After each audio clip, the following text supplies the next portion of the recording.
This orchid is one of the easiest orchids to grow. It has some of the least rigorous flowering requirements, and you can almost get it to flower on demand. Vanda tricolor. It really is the jewel in anyone's collection. And these babies can flower twice a year. And as I said, you can almost get them to flower on demand. So let's see how to look after them to ensure that we're going to get all of these beautiful flowers in the first place. One of the first things that I'll hear everyone say, but it's a Vanda, it's going to be difficult to grow, I'm not hot enough, I need warm conditions.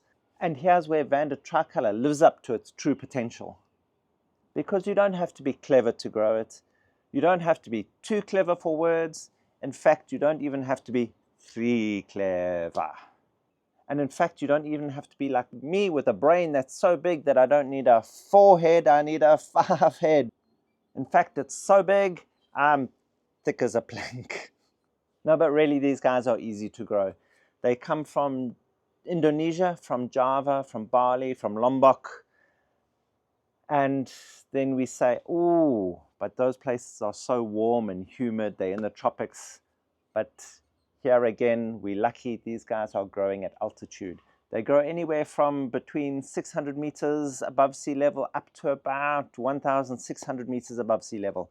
So that already puts them in that slightly cooler category. So that's going to make them a lot easier to grow. In their natural environment, they're going to get temperatures generally that range throughout the year from between around 23 to possibly hots of 30 degrees Celsius. And then in the evenings, their temperatures drop down to around between 17 and 24, depending on the time of year. So that's generally giving you about a 6 to 8 degree difference throughout the year in their day-night temperatures. So we can see that they're not that demanding when it comes to that. They're really not too fussy. And even if you're keeping them in a very stable temperature range of, say, between 24 and 26 degrees Celsius all year round, and with an evening temperatures of 17 to 18 degrees, which is basically what you'll be doing indoors if you're living in a comfortable environment. And these guys will still flourish indoors at temperatures like that. Also, with their humidity levels, they generally like the slightly higher humidity levels of around 80%, but anything between 60 and 80% is generally fine for them. So that makes them Vandas that you can grow indoors, which is not what you can say about a lot of the others. But if you're growing indoors, you've also got to be aware of their light requirements. These are light-loving orchids. They really do like to get a lot of light, more so even than your cattleyas. If you can at all, possibly give them some direct sun during the day. They'd very much appreciate it. And here in this tiny little nook of the garden that we've got this guy growing, we get shaded from the deck up until just after lunchtime. Then he can get some full sun during the afternoon. He probably lands up with just a couple of hours, 2, 3 hours, 4 hours of that full afternoon sun, and he doesn't really mind that at all. In fact, often when they're growing, they'll grow out from where they were based originally, out and into the sun, where they'll then land up with full sun all day long. And that's often where they'll flower their best, because if you're not giving them enough sun, they really don't flower. They like that lots of light to be able to flower properly. So if your leaves are too dark emerald green, you know you're not giving it enough sun, especially if you aren't getting any flowers. And what sort of media would we then want to be keeping these Vandas in? Because we know a lot of Vandas are bare root plants. These guys are also epiphytic, but not only are they epiphytic, they're lithophytic and also can grow terrestrial too. So these guys are quite adaptable in how their roots will grow and what you can grow them in. Here I've put this in a large pot and used these huge big bark pieces in it.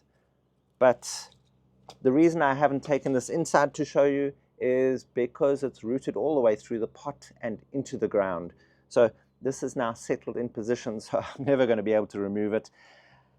I'm not going to repot it again ever. It seems like it's going to be perfectly fine and happy where it is. The roots will settle in to the situation that they are and adapt to that. So they're very forgiving in the type of media that you use, but always best to ensure that you've got good drainage and good aeration. Because like all Vandas, they've got those big, thick, fleshy roots that will rot too much if they're kept soggy for too long. So they do like to get lots of moisture. These guys like to have lots of moisture all year round, except of course we'll get to in a short bit. But they like that lots of moisture, but then they like to dry out almost immediately again.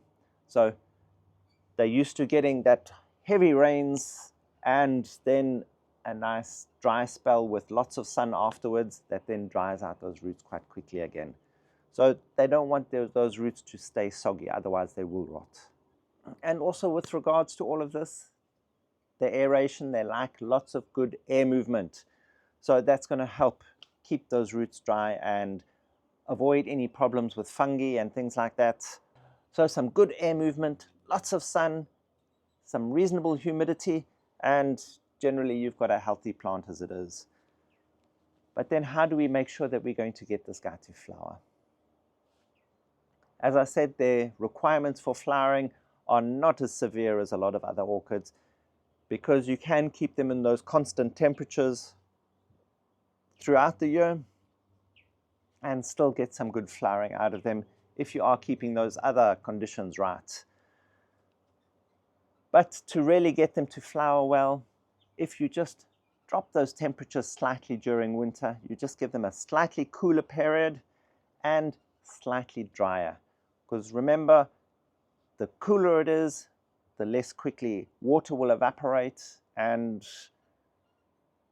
the more likelihood you're going to get rot in your roots. So that's also one of the reasons that you want to keep it drier during those cooler periods, is to avoid any problems you're going to have with overwatering. And that sort of drier, cooler period only needs to last about a month for flower initiation. And that's all that we want, is to start those flower spikes off. These guys aren't going to be fussy after that point. They're going to then produce all their beautiful blooms, no matter whether your temperatures rise back up again. So that's what makes these able to flower twice a year without a problem, generally in spring and in autumn. Just as those temperature changes fluctuate and you get a slight amount of drying on your plant. These are the conditions that make it ideal for blooming for your Vanda tricolor. And then how can we get it to bloom on demand? That's going to be actually relatively easy, because all you're going to need to do is, firstly, you're going to rise your temperatures up a bit, keep it slightly warmer with higher humidities for a short period of time, and then suddenly give it that dip in temperatures with a short drying period. So as you drop your temperatures, you withhold water slightly, and that will cause that bud initiation, that flower spike to start coming out, and you'll end up with flowers. So as long as you're timing it right, you'll get flowers for the period that you want them.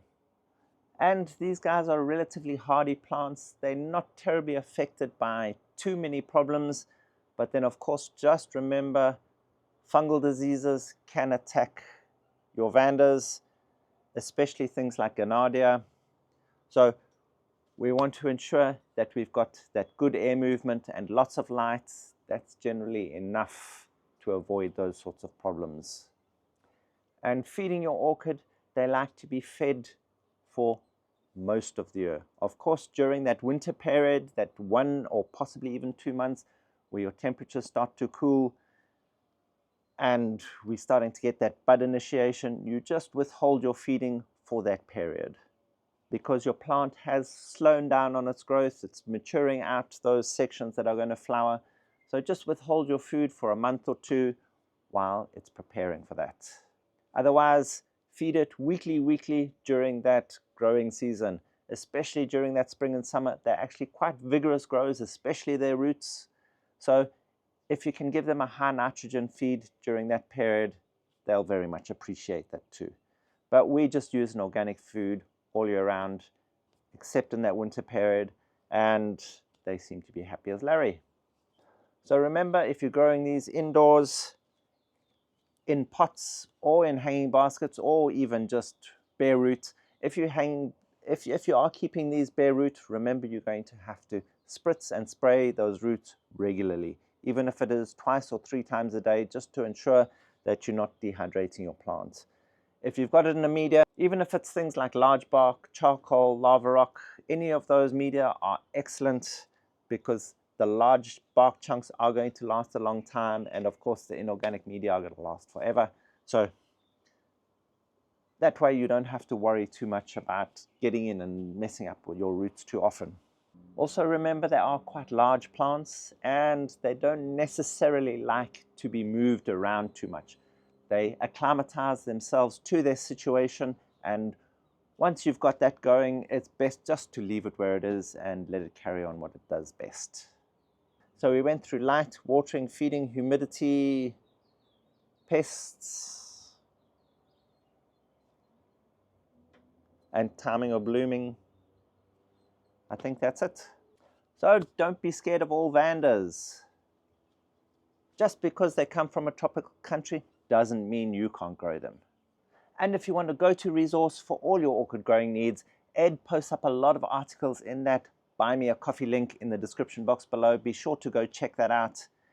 And thank you for watching. If you found any of this information helpful, please hit that like button, hit that subscribe button, and that notification bell, bing bong, to be notified of all our upcoming content so you don't miss out on a thing. Help us grow as we help your orchids grow.